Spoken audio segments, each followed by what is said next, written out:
Hello, good evening. This is going to be your last lecture for the semester in business law. Did you think you were actually going to make it this far? I would have never thought that this would be the way that we were learning. First week, first, second, third week of the semester, we have certainly gone through a lot of changes. CSI, the whole world, and this online experience has been eye-opening. I've learned a lot, but we finally made it. So today I'm actually going to go through just the key things in these chapters 33, 34, 35, and 36 that you need to know, the things that are going to be covered on your final exam. And after you're going to see, I'm going to try to probably put everything in one lecture. It's not going to be that long for this evening, because I also want to give you your review sheet for your final exam. And I also want to talk to you about the format of your final exam. So we'll see how long this takes. I may divide it up, I may not, we'll see. Okay, so chapter 33 focuses a little bit more on corporations. And you can only form a corporation, a C Corp, with state compliance. This is not an informal thing. This is a very formal requirement. This is a formal application that has to be made. Why? Because you are protecting yourself. The corporation is an entity, and you are protected behind that corporation. So if the corporation gets sued, it's as if it is a different entity, and we spoke about that last lecture. So it can only be done with state compliance. Different states have different rules and regulations that must be followed in order for you to meet the certain guidelines that the state has put out.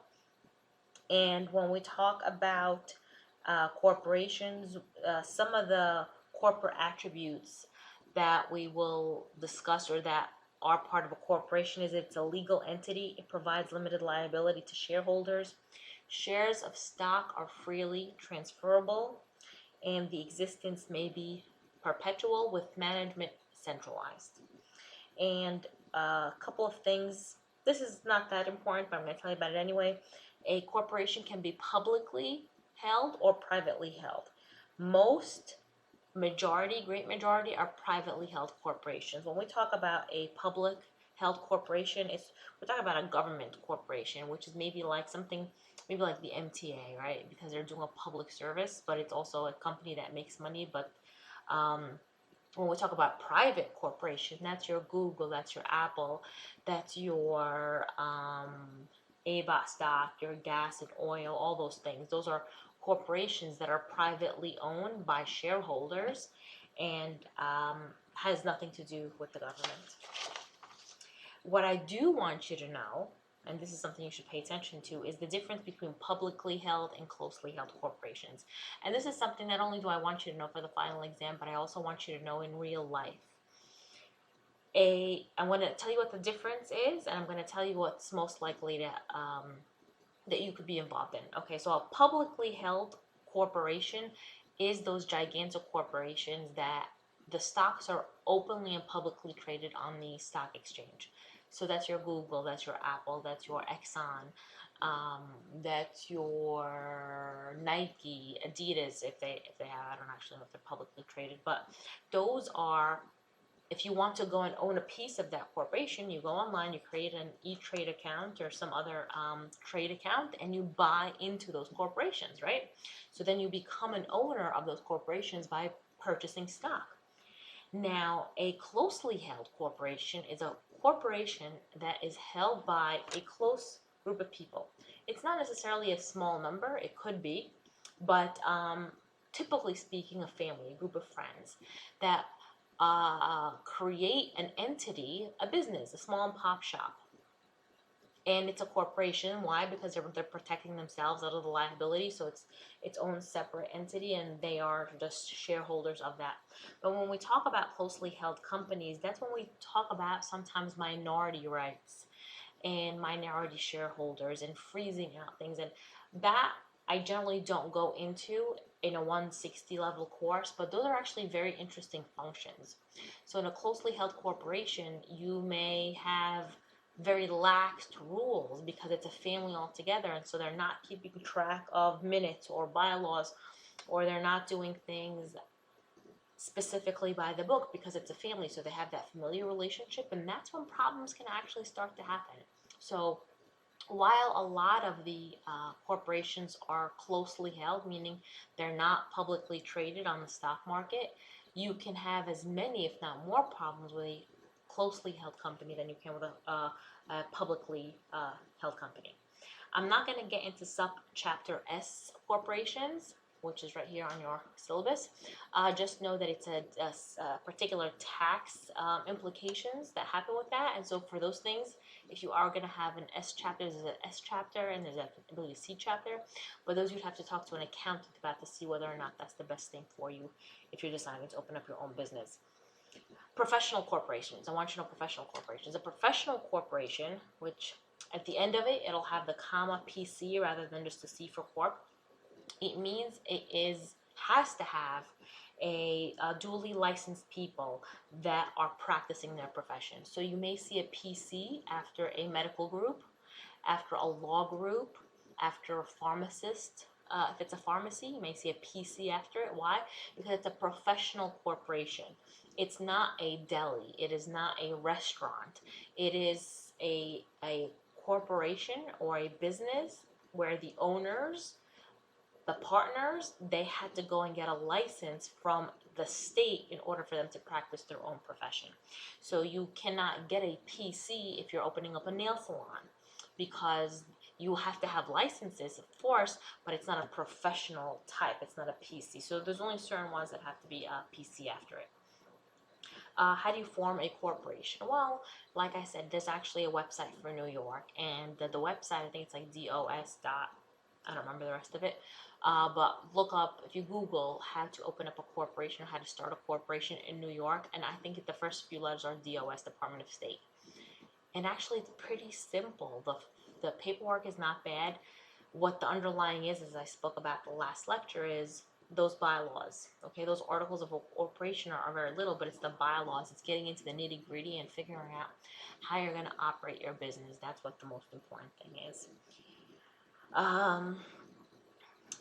Okay, the next thing I have here is that I want to talk about. Don't worry about Cooper's v. Librarian v. Fox. The formalities of a corporation. The formalities are mostly when you do the articles of incorporation, which is filed with the state, you have to have the secretary, you have to have a state, who's this, which state are you incorporating in, the names, who can sign this document, how many shareholders are you going to have, the street address where service can be made in case of a lawsuit. The bylaws and regulations do not have to be made public. You don't actually have to have them at all when you're filing, but it's always a good idea to have those bylaws handy before you start your own business, because it really gets you to think about how you want to operate that business. Piercing the corporate veil. So piercing the corporate veil is a very, very interesting topic. Why? Because remember what I said about corporations, how it's a different entity than you, and so it gets sued, not you. Well, sometimes people hide behind the corporation, and they're doing wrongdoing. Piercing the corporate veil is to move away that wall between a corporation and the individuals running it, to punish people for wrongdoing, or to hold them liable for the wrongdoing that they're doing. One of the things that I remember learning about in law school, but it's not applicable anymore really in today's times because things have changed. Back in the day when I was a young lady in the city, if you ever went into the New York City, you would always see the yellow cabs, the medallions. And what happened was every cab would have its own insurance, and they would have like the minimum policy, 25K. And so the big cab company umbrella, which has hundreds, of cabs, they would, instead of having proper insurance because they have all these cabs under them, every cab would have the minimum policy. So I remember reading a case about it in law school. Was the court had said that is not right, because there was a lawsuit, and so the person that was going to recover was only going to be able to recover the minimum policy of 25K, but the court had said that a corporation is there to protect its people so they can operate, but it's not there to It should not be there for against public policy, because public policy says if you're driving erratically or you're not being safe, then you have to pay for that to make somebody whole that you presumably hit or damaged. So piercing the corporate veil is something that allows the court to take away the corporate protection to pinpoint the bad that's happening, because it would be against public policy to allow whatever's happening to continue to go on. So if there's fraud that's going on, somebody can't hide and say, oh, it's not me, the corporation. So when there's fraud or something happening against public policy, the court can do away with the corporate veil, knock that down, and actually get to the people behind it and hold them responsible. Okay, so just a concept that you should become familiar with.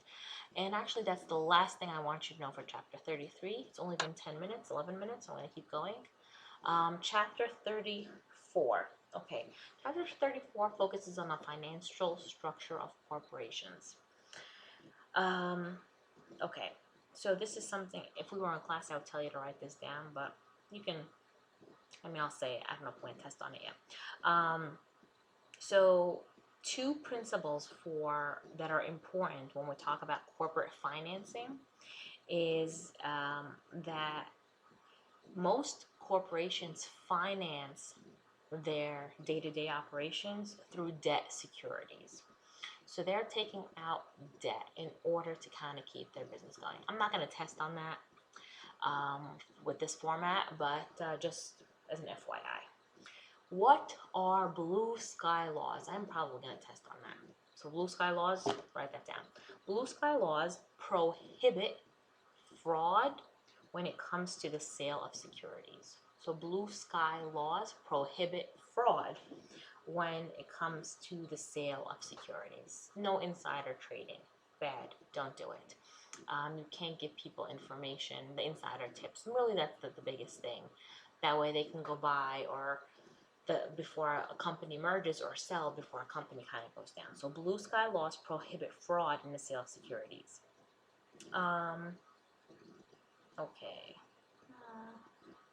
Okay, if you own shares in a corporation, so if you own shares in a corporation, you have 3 rights. So if you own shares in a corporation, you have 3 rights.